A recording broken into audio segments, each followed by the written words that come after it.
All right, man alive. Hey guys, hope you're having a good day. So today we're going to be looking into this Snapper 675 GT. At least that's what it was listed as. Here's the ID tag if you're interested.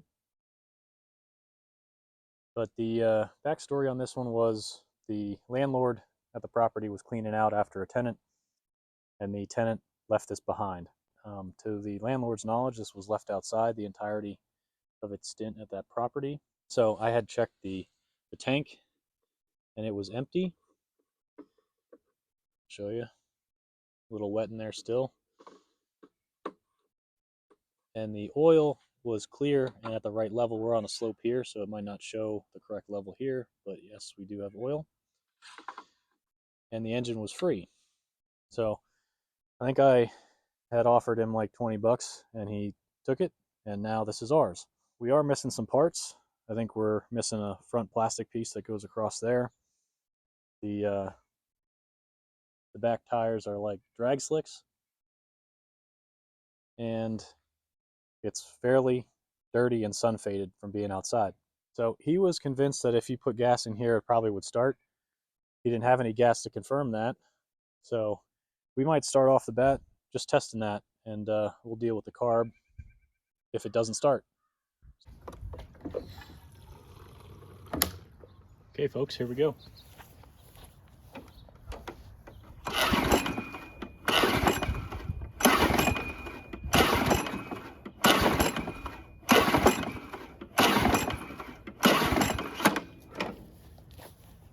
And nothing.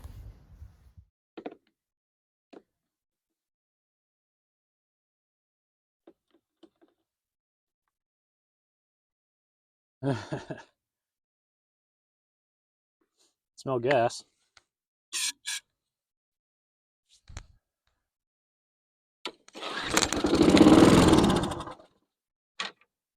Runs and dies. Okay, so we know we need to get that carb off of there, and hopefully that exhaust smoke wasn't a big deal if you guys saw that. You guys think we'll get lucky and only need to take the bowl off? Because I don't think so.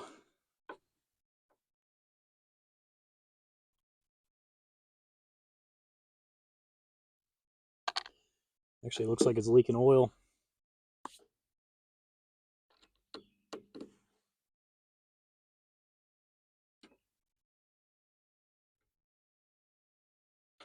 Gonna have to get a socket. All right, we'll try to catch what we can.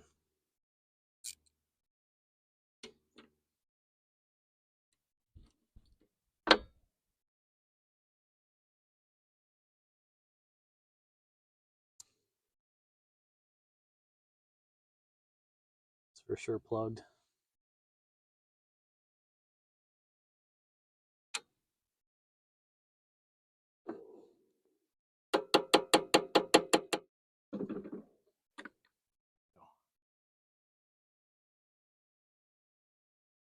Check that out.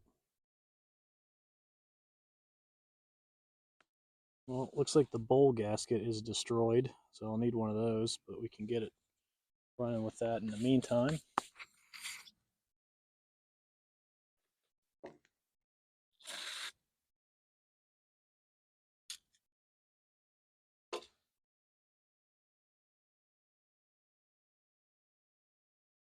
So these bowls here need to be clear. That's the main jet for the carburetor.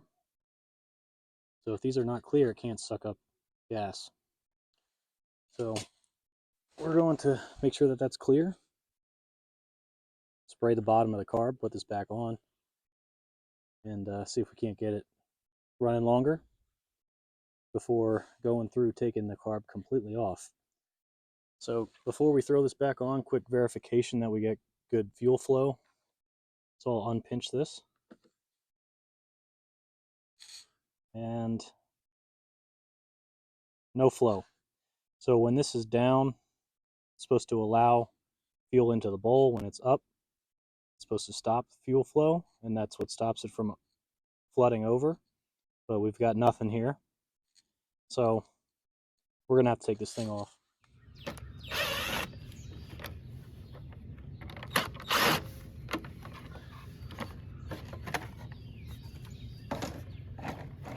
Okay, quick observation since I got this thing off. This arm is actually not moving freely like it should.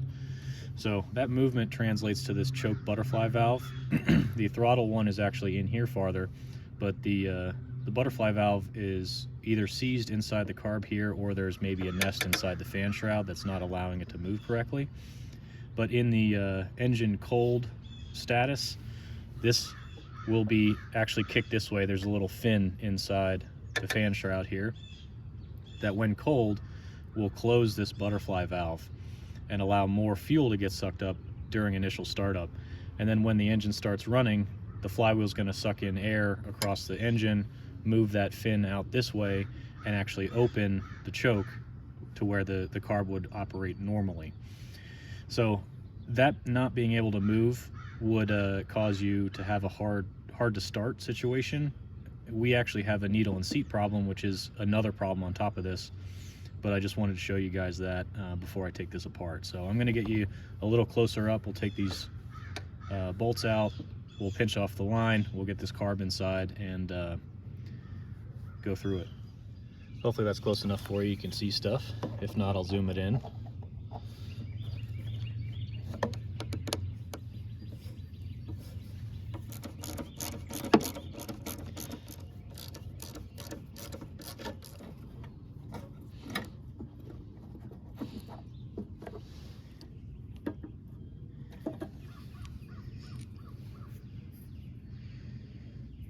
Yeah, so it looks like there's some corrosion in there, which is going to be a problem.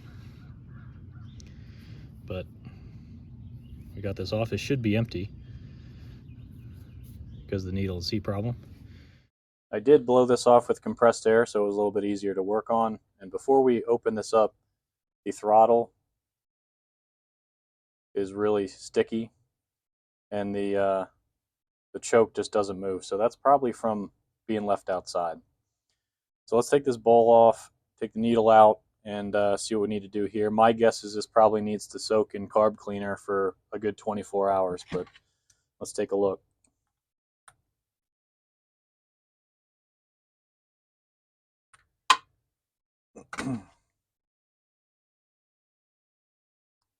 Well, the bowl gasket wasn't torn. It just has like some pieces breaking off of it. I might want to get a new one of those anyway. But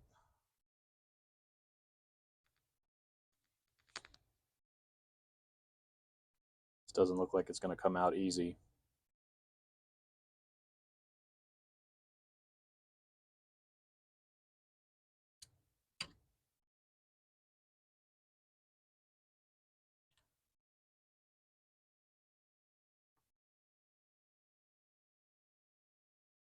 Might be hard to see in there.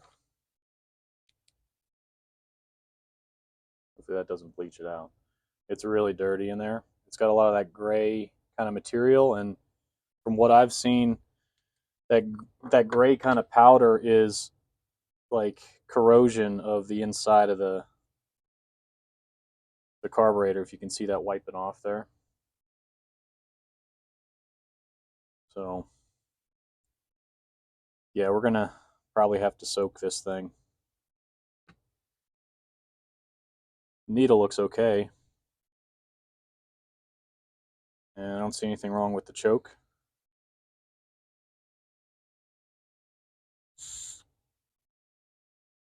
The seat's not clogged.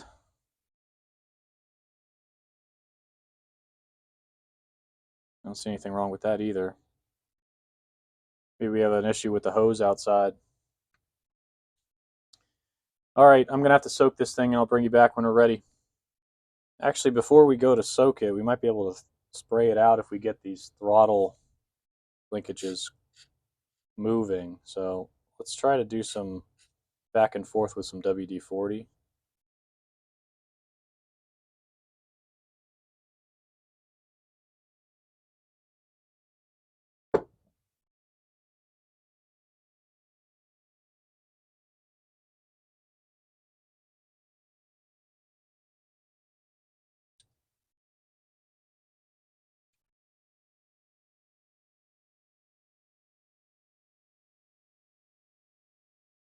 Okay, we're moving.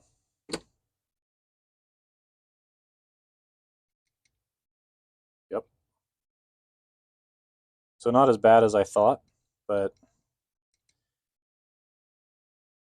it probably still needs to be soaked. So I'm going to clean this thing up, and I'll bring you back when we're ready to put this back on. Okay, so we got this cleaned out about as good as I'm going to get it without having an ultrasonic cleaner, which this thing probably deserves. So what that means is we'll probably have to clean the bowl out periodically as we run this more and more. But the butterfly valves are clear. I ran some torch tip cleaners through the emulsion tubes in there and sprayed everything out. So we're as good as we're going to get. So let's get this thing back together, and we'll get it back on the machine.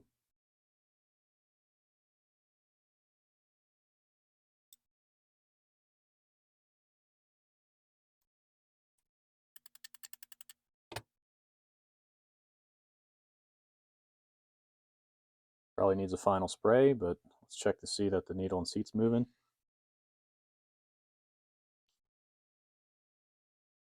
And all I'm doing there is I'm blowing in here and moving this up and down. So it was not moving any air when it was up. When it was up and down, it was allowing. So we shouldn't have any fuel delivery problems outside now. Get the bowl back on.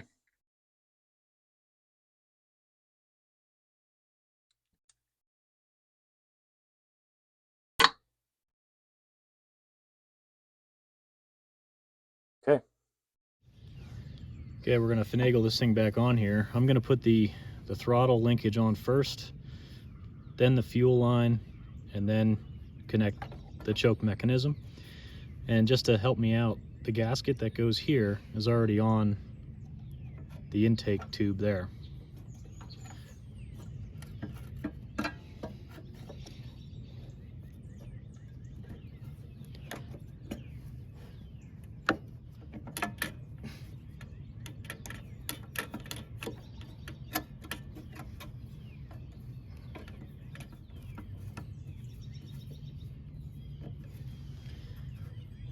Okay, see how that works?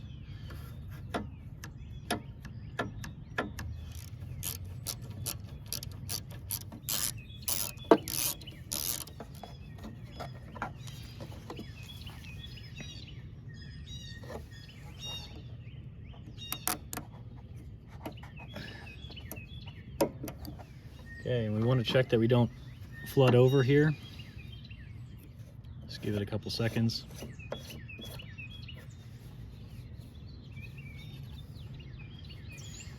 Okay, we should be good. I'm going to get the top cover on and then the outer intake cover on.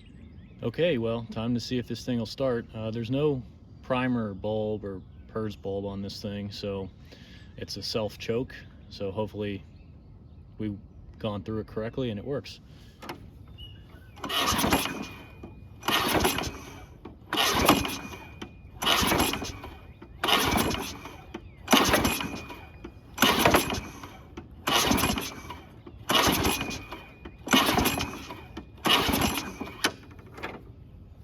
Alright, well, if you hadn't noticed, I mentioned this inside, and I didn't check the flow coming from the tank. So let's double check that. Take the bowl off again, and we'll try to catch the fuel. Oh, that's leaking a little bit. We'll try to catch the fuel, see if there's any water in there.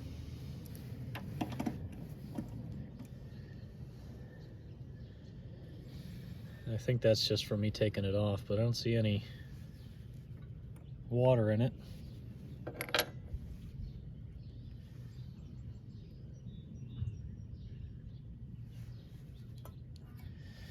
Let's see.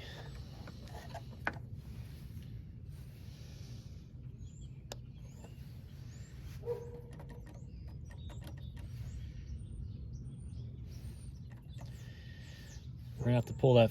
Oh. We're gonna have to pull that line off. I think there's a blockage in here. Okay. Let's see what we got.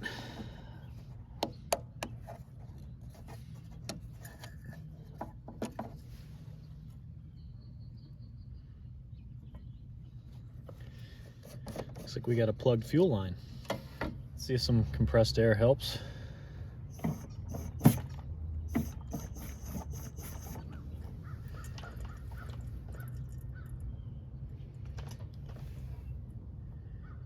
Not really. I'm gonna take the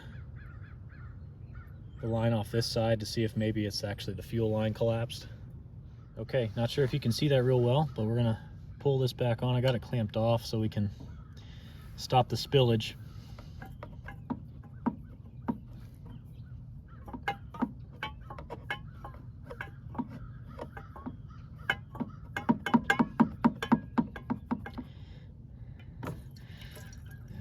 All right. Yeah, we got good flow coming from the tank. Bet you that line's messed up. All right, I got a piece of 1/4 inch line. I'm gonna clamp it off until I get that on there and get them swapped out. Catch can.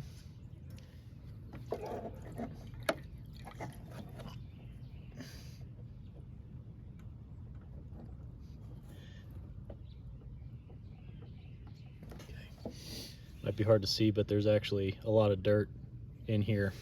I'm gonna get these clamps swapped over, get it attached to the carb, get everything back together, and then we'll try to start it again. And before we commit to putting the bowl on, just a quick check that solved our issue. Yeah, look at that. Good.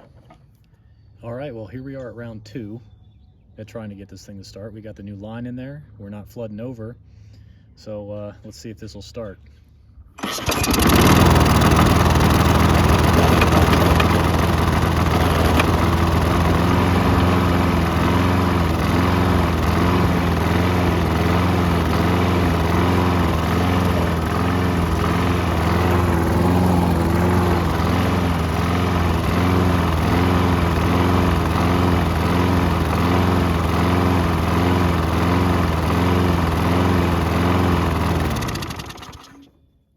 We got a runner. It does hunt a little bit, which is not surprising based on the condition of that carb. The Self Propel works. It doesn't really smoke. So yeah, I think we can keep going on this one. I think the choke is still sticking a little bit, so I might have to look into that some more.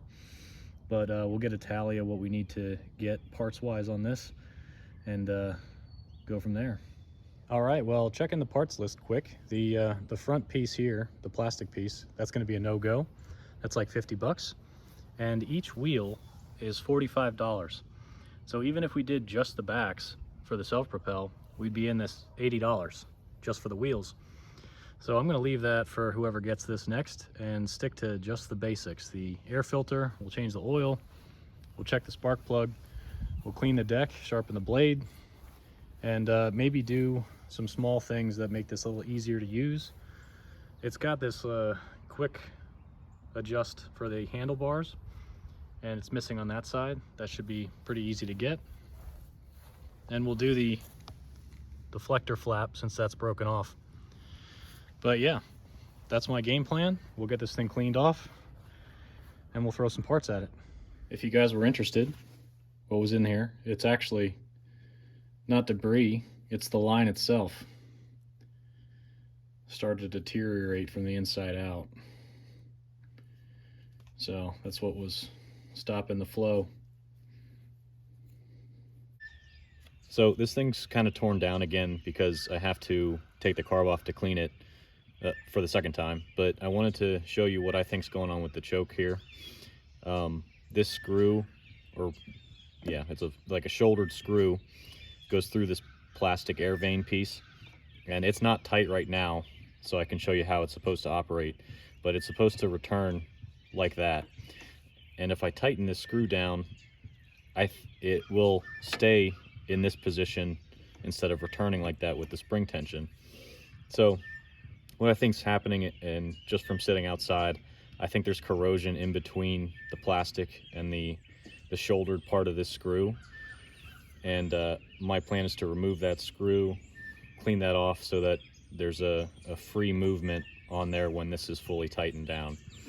So I'll probably end up having to take this cover off, the fan shroud off, just to make sure there's no mouse nest in there just from sitting outside. And I think that is the reason why there's corrosion in there. So doing this to take the carb off. I got a plan for cleaning that carb the second time, and I'll show you that inside.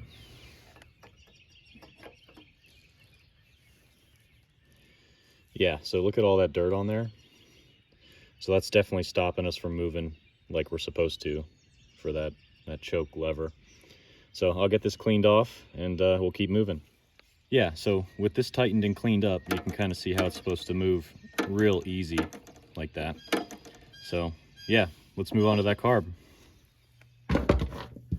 All right, well, I'm not sure if I already mentioned it in this video or not, but I have to wait like 2 weeks on parts. I'm not sure why it's taking so long for this specific mower, but we're gonna have to wait. And while we're waiting, I'm trying to get some other things done on that mower, and re-cleaning this carb was one of them. And since it was in such bad shape, I figured it's time to get one of these.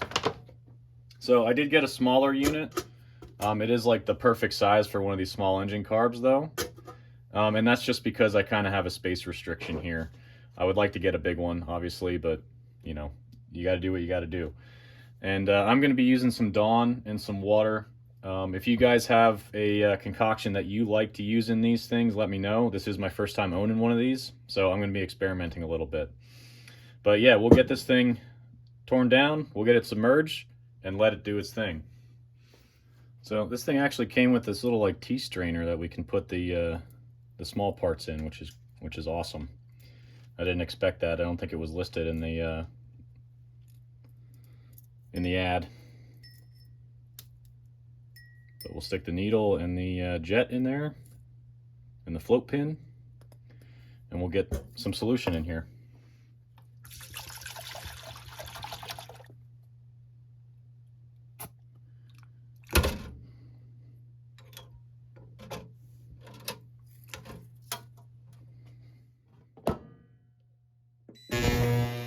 See how we did here.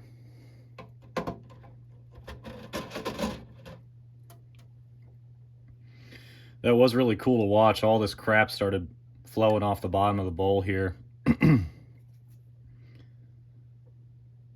it does probably need more time and the water to be warmed up. It started working better. I started it cold, and it started working better as it heated up. So I think I'm going to leave this go for longer and keep the heat on there. All right, well, while that's working its magic, we're going to get this fan shroud off and make sure there's nothing nest-wise or debris underneath here. To do that, we need to take the screws out of the tank, take the tank off, and then get the shroud bolts off. So I also want to do a quick inspection on the flywheel key to make sure that's not sheared while we're in here.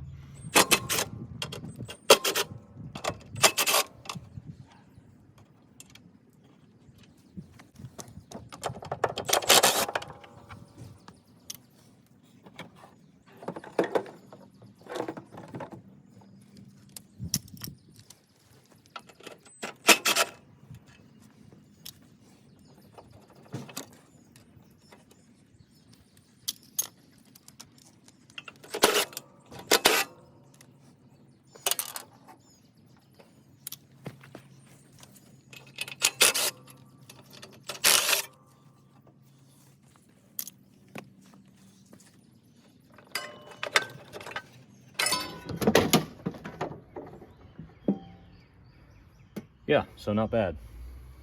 I was expecting a nest or something to be packed in here. All right, so let me go get a socket for this flywheel nut, and we'll see if the key's in good shape.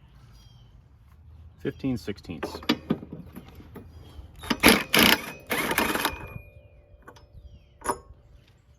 All right, so what we're looking for here is that the keyway in the crank matches up with the flywheel, and yeah, we're sheared. So here's the keyway here, and it's must have taken a hit in the past and sheared that key. So we'll have to grab a new one, throw that in there, and put this thing back together.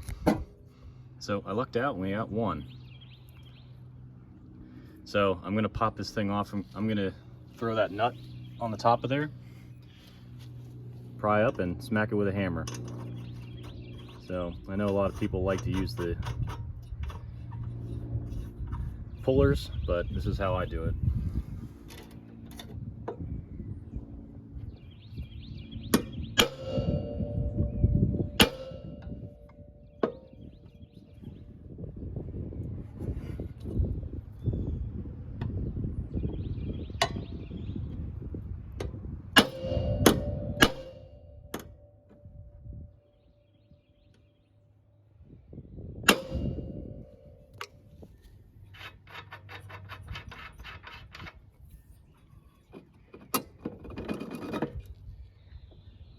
Let me fish that out of there so I can show you guys.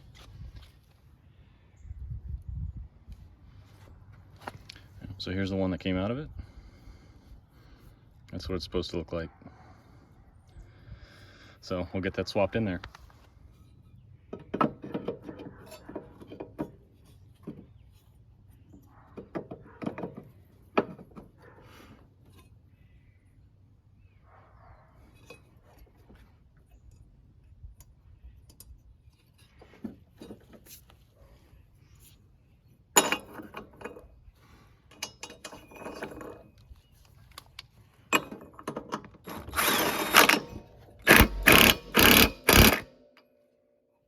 Okay, let me get this thing put back together in the reverse order that you just saw, and we'll get that carb out of the ultrasonic.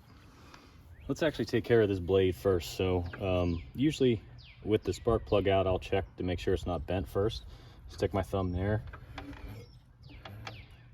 and if it doesn't hit, you're usually in good shape.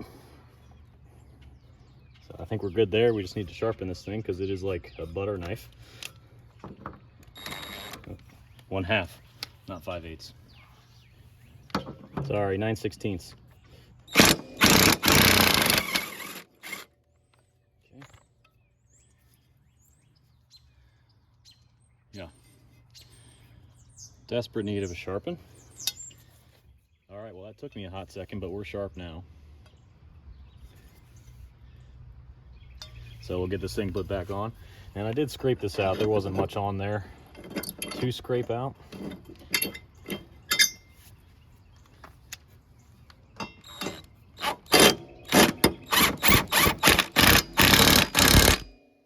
I will torque that, I promise. So one thing I wanted to show you guys that I missed earlier in trying to assess this thing is these bushings down here. Let me show you.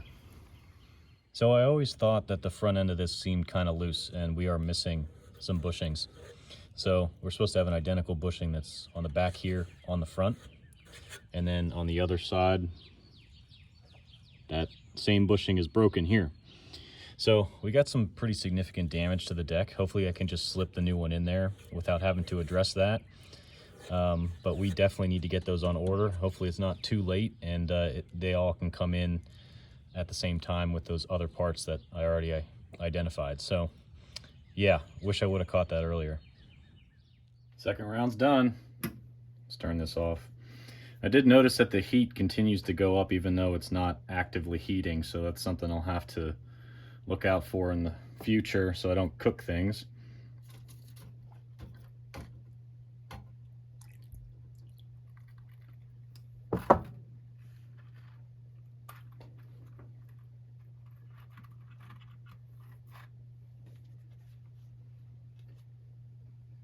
Yeah, that came out real nice. Get the bowl.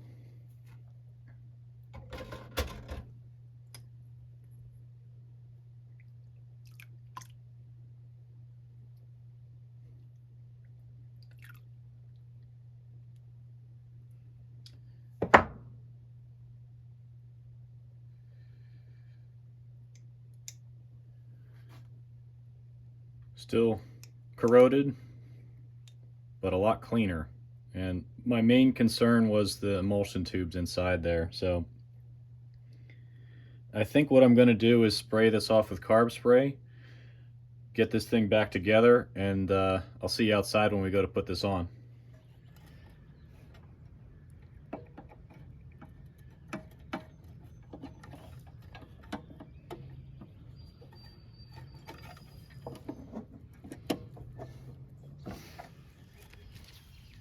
And I did get a new filter.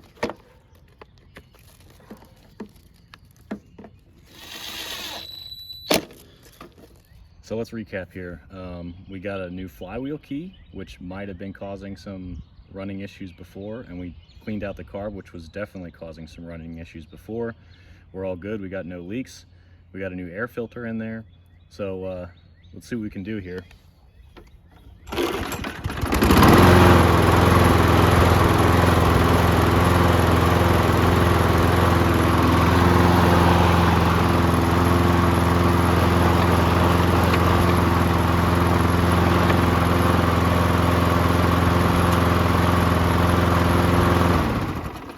Yeah, we're good running wise, and I think we just have to wait on parts now, unfortunately. So I definitely got to get that dirt off of there. I'm not sure if that was bothering everyone else, but it definitely was bothering me as I was working on this. And we'll do final cleanup after we get the rest of the parts on. Okay guys, well, we're like 4 weeks down the road on this one, waiting on parts, and I'll tell you a story about that in a little bit. But we've got the front bushings. We got 2 of those to replace the damaged ones in there. And then we've got the handlebar piece, the quick release knob. There's the part number for that. And then the pin for that. We already had the spring already in the handlebar, so we're good there. But the reason why we waited so long on these parts is because I ordered these 2 through a local shop. And despite them telling me it'd be 3 days lead time, fast forward 3 weeks, I called almost every week during that to see if they were in. And I finally went in to pick up some other parts for another project, and they told me that these were out of stock, and they never bothered telling me when I would call in. So ended up ordering these off eBay. They were here in 2 days. So I guess that's just something to keep in mind when you order through a local shop. They deal with out of stock, or maybe someone else's order got fulfilled before ours did when they were actually in stock. But we're gonna get this front end propped up and then see what we need to do to put these bushings on. Okay, we're propped up here. Let's take this wheel off.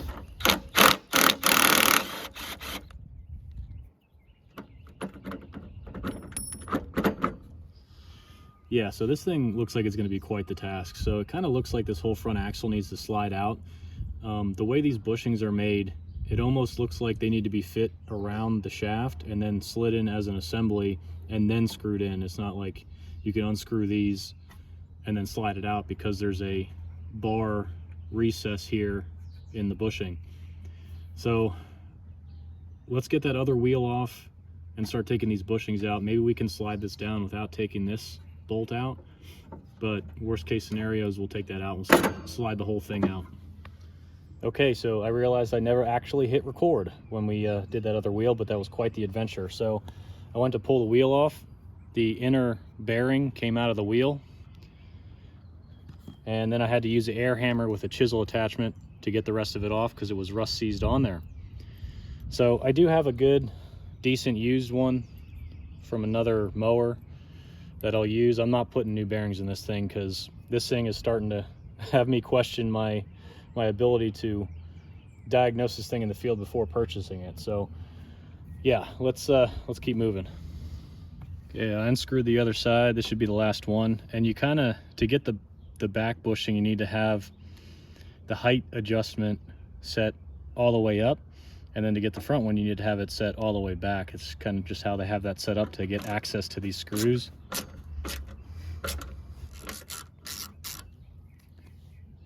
Okay, so this should just slide down. Now we're gonna need to take that off. Let me get the tools. 3/8 wrench on the back and a, oh, I did. Okay, didn't need to do that. Good deal. But yeah, if it was a 7/16 head and a 3/8 nut. Okay, so the bushings on the other side, one was good. This was the other one. It was all worn out. So we've got a new one here just to show you how this works. It fits together like that. And then the axle fits through here. So they designed it so that this piece will fit on the back or the front, and they interlock together like that. You can see the wear on this one, but we should be okay. We got to deal with this folded over piece. Since we got the air hammer out, we might as well try to push that back in so this is a flat. And then we got to deal with a missing screw. So I started looking at these. These actually don't hold anything on. So I was wondering why they were there, and we're actually missing an entire front baffle for the blade on the inside. So the surprises continue. So I'm just gonna steal one of these, put it here. This is kind of more important than a missing baffle, because I did look that up. That baffle's like $70 for some reason. So we're not doing that either. So let's get the air hammer. We'll kind of push this back into shape a little bit as best we can, and then get these bushings put on. So we got the air hammer here. We've got a kind of a flat-ended chisel tip, and I got it on a low setting because I'm not trying to launch this into space. I'm just trying to push it back. So let's see how we do. If this fails, we're just gonna have to roll with it deformed like that with the new bushing and hope it's okay.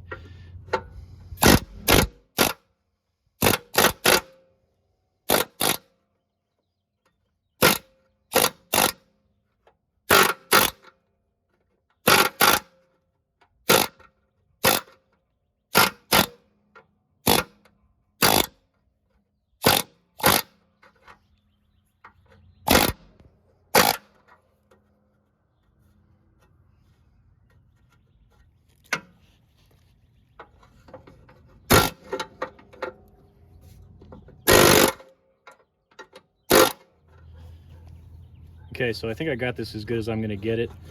Let me move you and I'll show you how these bushings go on. I'm gonna try to show this the best I can because it's gonna be an awkward view, but these fit together here like that, and they need to go around this shaft. So they fit around the shaft,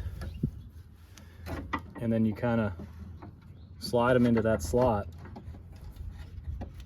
and then use one of the screws to hold it in place, like that, and move to the other side, do the same thing. Okay, change of plans. I had to take that screw out. We're gonna have to put them both up at the same time because it gets too cockeyed to be able to do it the other way. So I got the bushings on both sides. I'm holding them together, and we're gonna slide it into place. Just like that. Okay. Let me get those bolts in. Nope. Okay, let me get those bolts in. I'm gonna have to hold it.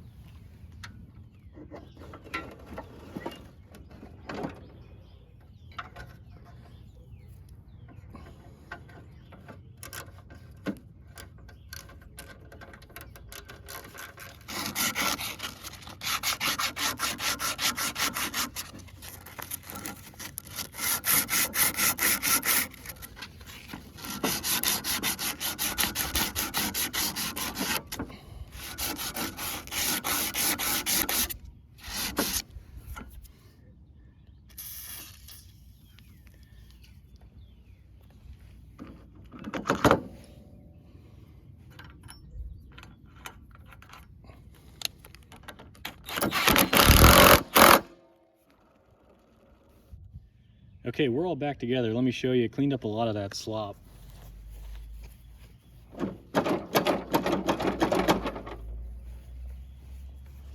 It's not perfect, but at least it's a lot better and a lot less noisy as you're moving down the yard. So let's move on to that handle. So this thing works based off of a cam system. So this is your cam. Normally sits here, and then when you rotate it to here, it pulls this pin in so that you can adjust the handle easy. So let's get this old hardware out of here.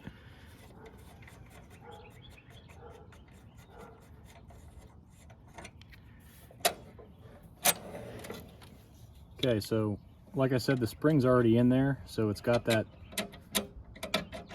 spring action there. We just need to get this put on the end, which it's a plastic thread there, and I got a 4mm hex, so we just need to screw that in to the handle. My guess is you keep screwing it in until it disappears past that insert, so you can move the handle easy, and we're good there.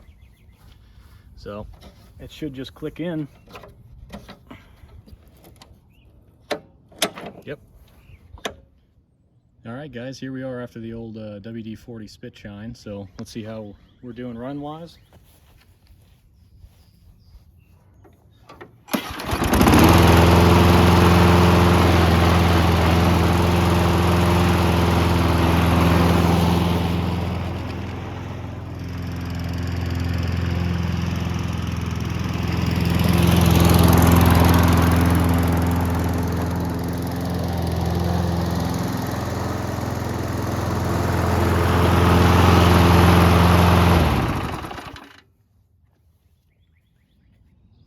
Okay, so that's it for repairs. The last thing we need to do is get this thing warm and change the oil.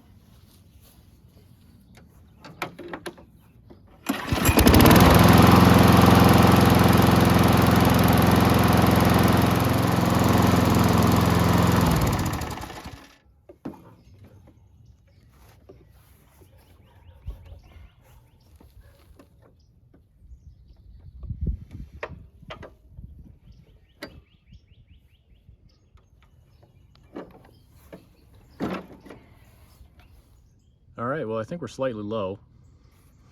Let's see how many ounces are. Under 12. I think there's supposed to be 16 in there. And we're overdue, it looks like, which is no surprise.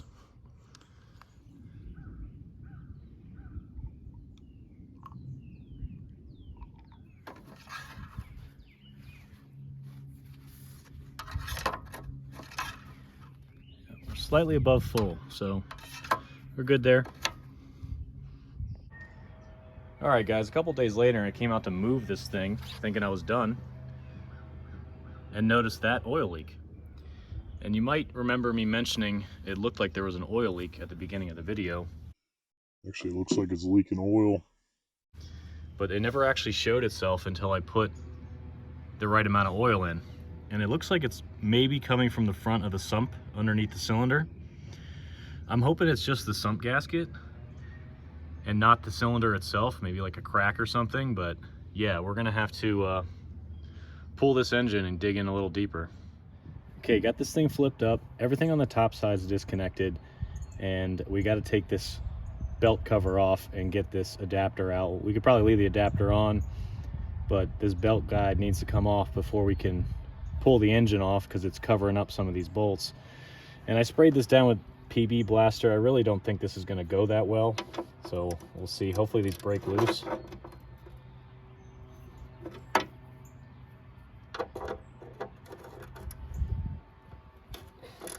That was easier than I thought.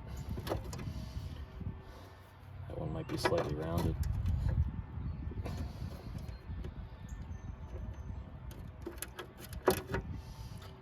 Okay.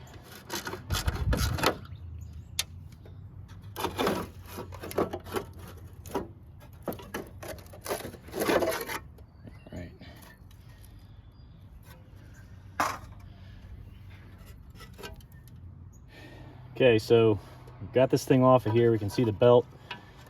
I don't think this comes off. If it does, it's missing a screw here. We got to get this adapter off first. Sometimes they have a set screw. There's a set screw hole here, but I don't see a set screw in it. So we might have to pull the slide hammer out and get this off of here without using heat, because I don't want to torch the crank seal or the belt. Okay, we're going to try the slide hammer first. I got double jaw. We're going to go with either side of that, and hopefully it stays on there.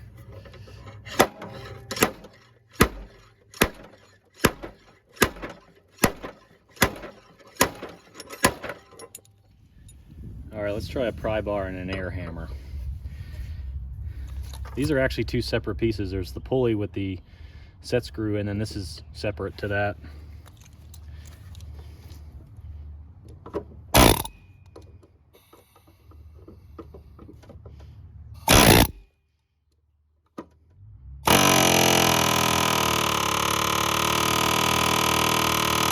Attempt 3. Try to keep this centered on that bolt.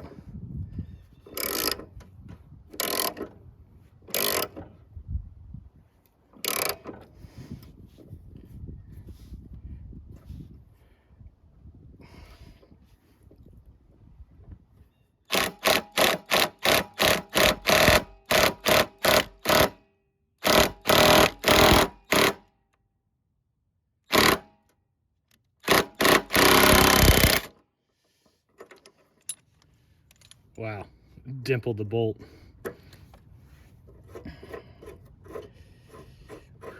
Okay.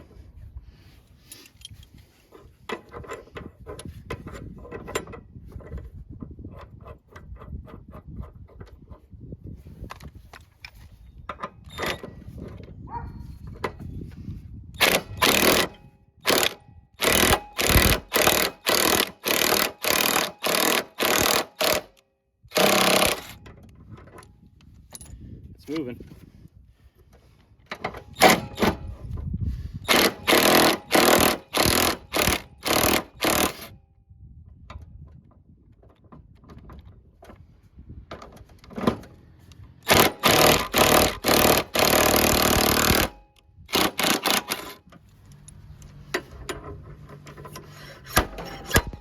There we go. Jeez.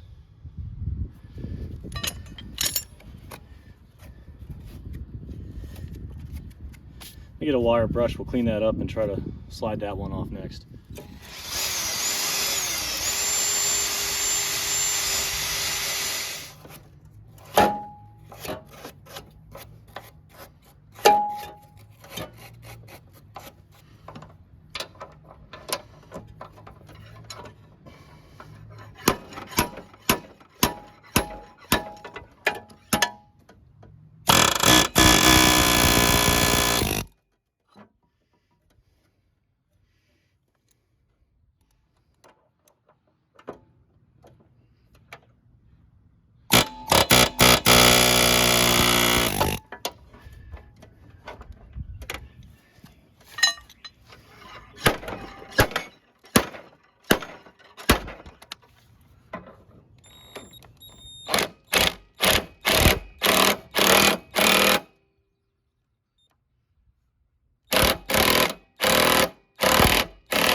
All right, man alive.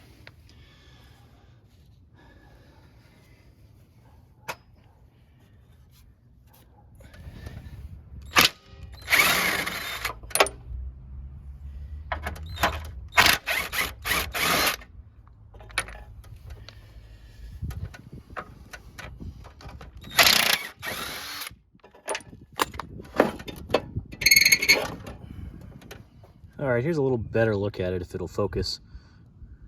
It's all in the front there, underneath the ribs for the cylinder. So I'm gonna get this sprayed off and moved inside. I'm probably gonna prop this up for a couple hours and see where it's actually dripping from once I get it cleaned off. All right, guys, we're inside and it's been a couple hours later. I let this sit and hopefully you can see this, but there's a stream coming out right here from what it looks like the sump gasket. I'm hoping there's not maybe a crack in the block up higher that I can't see, but either way, sump's got to come off. Okay, gas and oil's out of it, and we're ready to zip off these sump bolts. I did wipe off the surface that we saw leaking earlier, and what I'm trying to accomplish there is when I pull this sump off, I want to see if there's oil on the gasket mating surface when I pull it off, and if there's oil on top, it could drip down in and kind of give me a false tell that that was the problem. So it's either the gasket or something wrong with the cylinder head. I'm hoping it's the gasket, but we'll get these zipped off and take a look.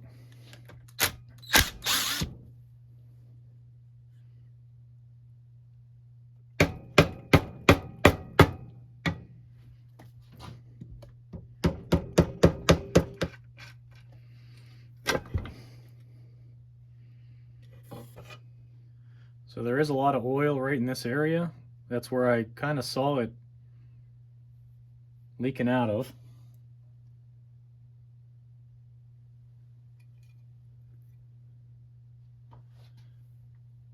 Maybe this right here. Can't tell if that broke because of me pulling it off or not.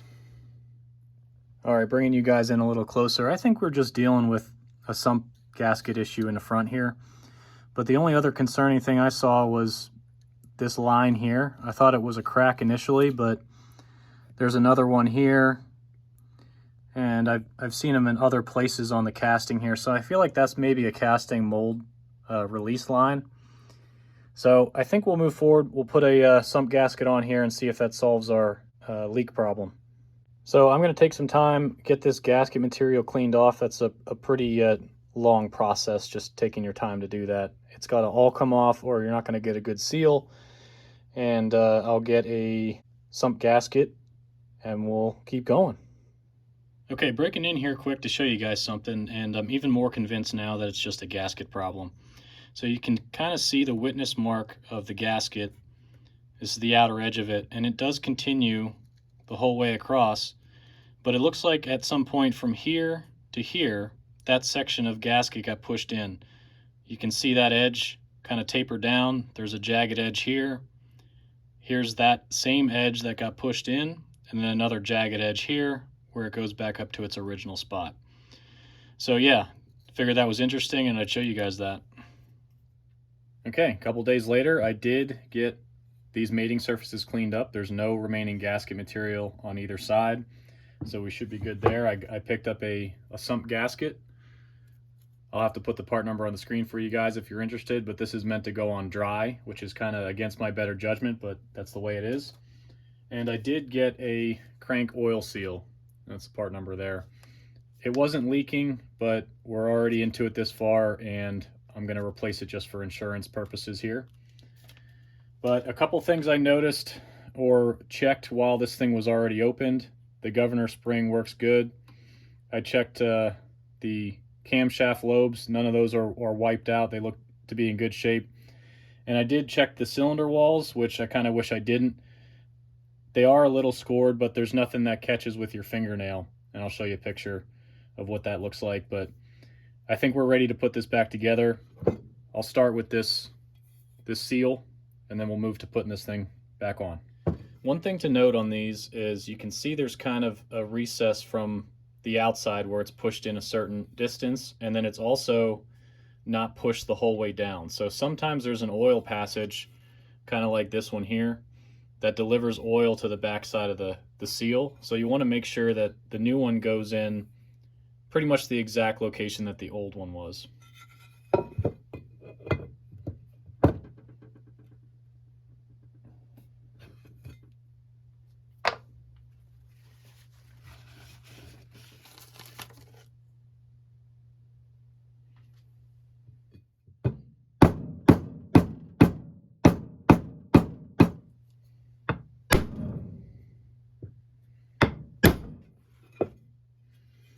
Okay, should be good.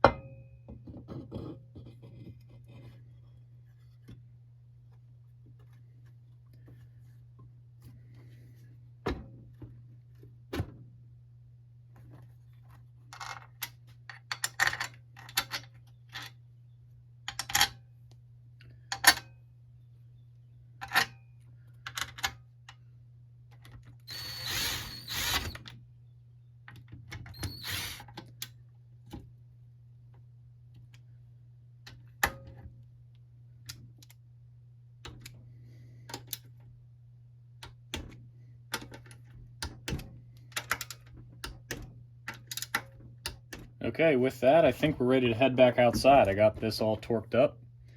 These were 90 inch-pounds. I have an actual shop manual here that says 85. I did find another one online that said 90, so I went with 90, did a star pattern, and got this all tightened down. And we did not roll the seal, so that's good.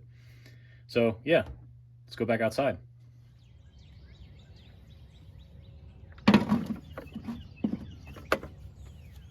Okay, engine bolts are in and tight. I did clean up the crankshaft, so that the adapters fit on there real smooth, and we'll grease those up in a second. But I found a set screw. It's a 5/16 18 by 1/2 inch. I think Briggs wanted like $4 for that, but hardware store 99 cents. So other than the key, we'll get this greased up and start putting it back together.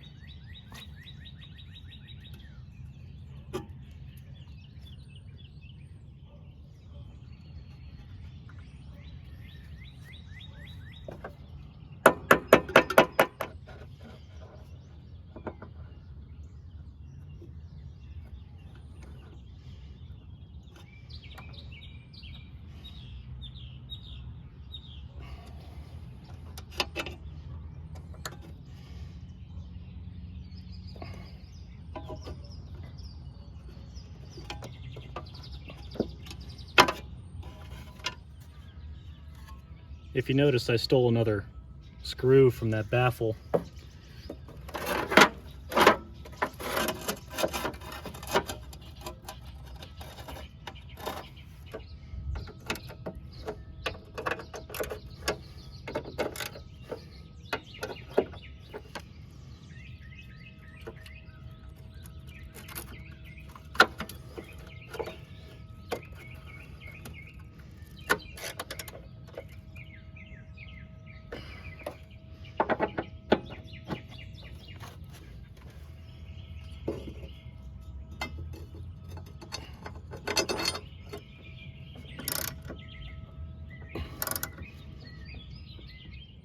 Okay, so time to see how we did. I put some gas in there and I put the old oil in.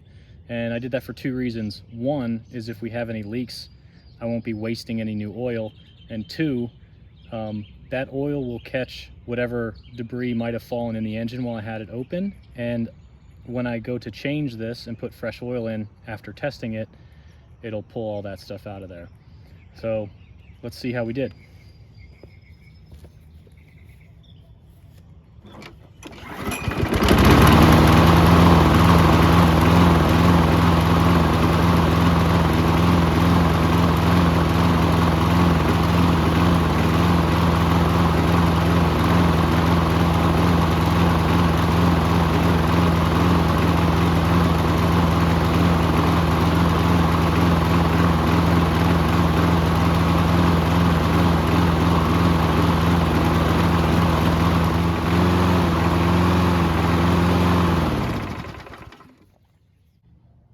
Okay guys, last clip you guys saw this thing, it was running like absolute crap. So I got mildly frustrated, ended up taking a break, and when I came back to it, I was poking around a little bit. Good news is no oil leak from the sump, so we were successful there. But I was afraid that I messed up the governor install inside the engine when I did that sump. And I tested that. That's okay, it's working fine. I'll show you how I did that in a second.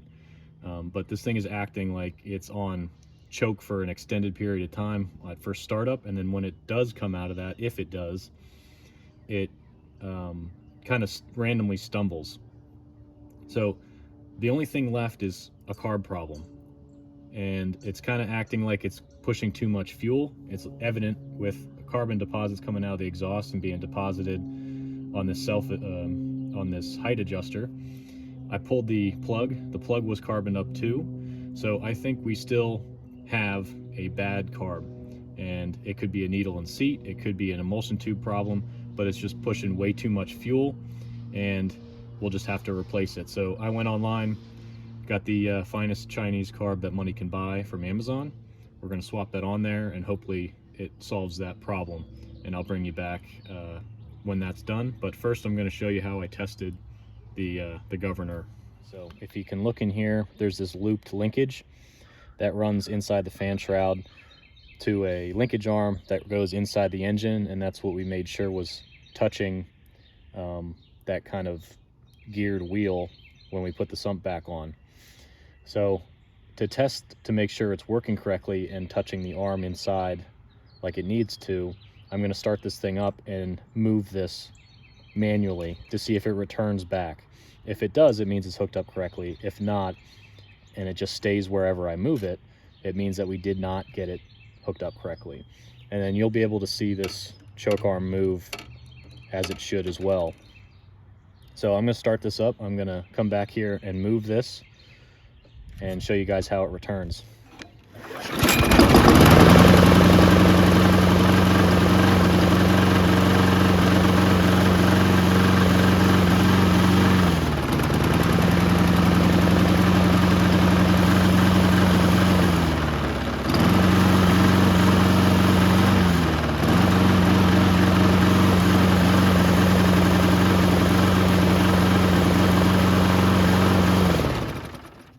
Yeah, so quick easy test to double check that your governor is working.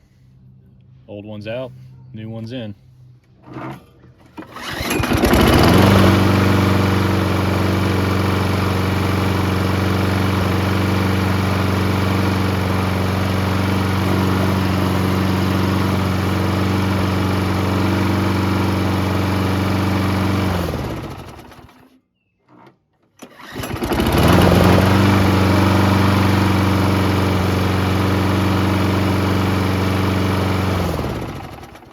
Much better. All right, guys. Well, with it running well and no other obvious problems, I'm going to end this one here. So I think this thing owes us about $110, including the cost of the mower. And I forgot to mention this grass flap was actually unavailable, so I ended up making my own. If you're interested in seeing that video, I'll put that in the description below. But what do you guys think? Do you think it was worth it to do all that to bring this thing back? I'm not sure. I definitely need to change the oil, get that older oil out of there, and it definitely owes me several mows before kicking it loose, and hopefully no other problems show up. So with that, I'll leave this one here. Thanks for joining me, and I'll catch you on the next one.